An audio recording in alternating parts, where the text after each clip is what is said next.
मुअज़्ज़िज़ हाज़रीन, हरकत ज़िंदगी और तब्दीली की अलामत है। बदलते वक्त के साथ हर चीज़ें तब्दील होती रहती हैं। हमें इन तब्दीलियों को मुस्बत अंदाज में कबूल करना चाहिए। इन तब्दीलियों में खूबियों के साथ कुछ खामियां भी पाई जाती हैं, लेकिन ज़माने की रफ्तार कभी नहीं रुकती और रुकना भी नहीं चाहिए। अगर वक्त थम जाता तो हम उसी स्टोन एज में जी रहे होते। हमें स्टोन एज से आर्टिफिशियल इंटेलिजेंस के ज़माने तक इसी तब्दीली ने पहुंचाया है। जाहिर सी बात है, ये तब्दीली हर शोबे में हुई।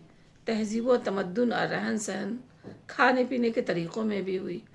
पहले हम दस्तरखान पर खाना खाते थे, अब डाइनिंग टेबल ने दस्तरखान की जगह ले ली है।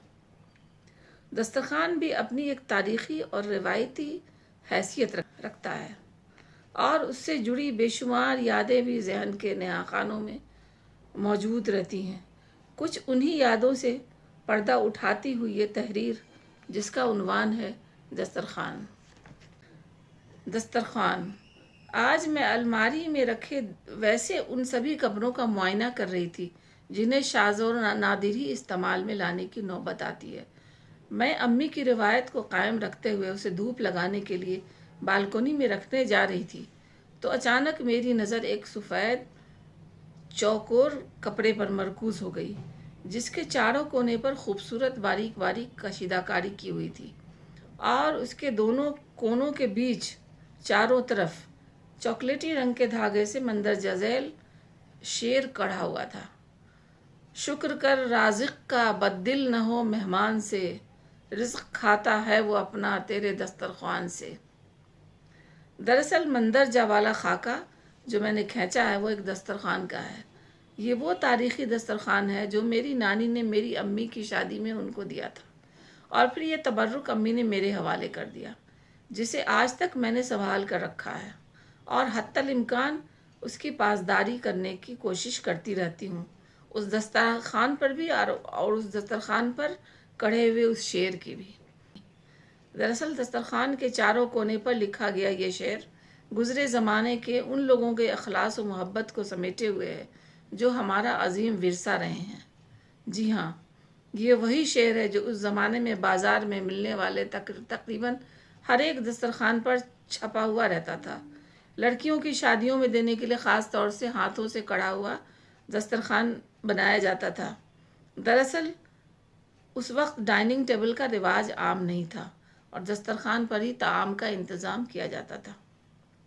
ऐसा महसूस होता है कि वो अशार जहाँ मेज़बान के खुलूस में वसअत पैदा करने में माविन साबित होते होंगे, वहीं मेहमान को भी दो चार दिन मज़ीद रुक जाने में बोझलपन के एहसास से निजात दिलाते होंगे।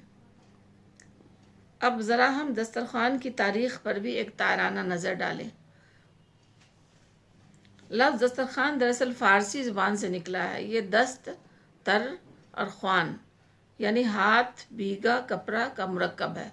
उसकी बुनियाद उस इस्लामी शार से भी मंसूब है जिसमें खाने से पहले हाथ धोने की ताकीद की गई है। इसका ताल्लुक़ उन अफ़गानी और ईरानी रिवायत से भी है जिसमें मेज़बान अपने मेहमानों को खाने के पहले और बाद में लगन में हाथ धुलाया करते थे, लेकिन ये रिवायत अब तकरीबन मफ़क़ूद हो चुकी है। रसूल अकरम सल्लल्लाहु अलैहि वसल्लम ने भी दस्तरखान का इस्तेमाल करने की ताकीद की है और वो ख़ुद भी किया करते थे। आपका इरशाद मुबारक है कि दस्तरखान खाने को बर्बाद होने से बचाता है और दस्तरखान में बरकत भी है। और आज भी बड़े बड़े दस्तरखान दिखाई देते हैं, लेकिन वो दस्तरखान नहीं है जिनका मैं ज़िक्र कर रही हूँ, जैसे दस्तरखान करीम, दस्तरखान अवध वग़ैरह वग़ैरह।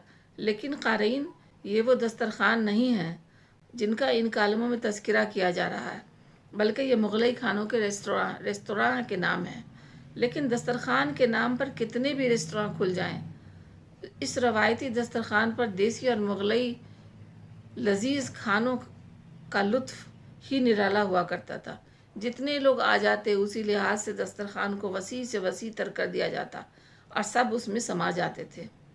हाँ, कुछ ख़ास डिश ऐसी होती थी जो अगर मकदार में कुछ कम है तो सारे मेज़बान इस कोशिश में रहते थे कि मेहमान को زیادہ سے زیادہ اس سے فیضیاب کرایا جا سکے۔ بچوں کو بھی بڑے اپنی آنکھوں سے اشارہ کرتے کہ یہ کم ہے، اس لیے یہ مہمان ہی کھائیں گے، تم دوسری چیزوں کی طرف توجہ دو۔ اس طرح اس مخصوص ڈش سے محروم رہ کر آنکھوں ہی آنکھوں میں بچوں کو قناعت کا سبق بھی دے دیا جاتا تھا۔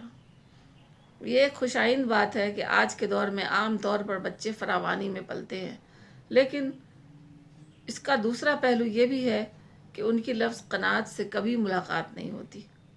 دسترخوان کے حوالے سے ایک دلچسپ بات اور یاد آئی، وہ ہے مرغ کے ککڑوں کو سے دسترخوان کی زینت بننے کی کہانی۔ اس زمانے میں پولٹری فارم نہیں ہوا کرتے تھے، اس لیے مرغے کی بڑی اہمیت تھی۔ اگر کسی مہمان کی توازن مرغے سے نہیں ہوئی تو بعض دفعہ وہ شکایتیں ہو جایا کرتی تھیں، لہٰذا لوگ اپنے گھروں میں مرغیاں پالا کرتے تھے۔ انڈوں پر مرغیاں بٹھائی جاتی تھیں۔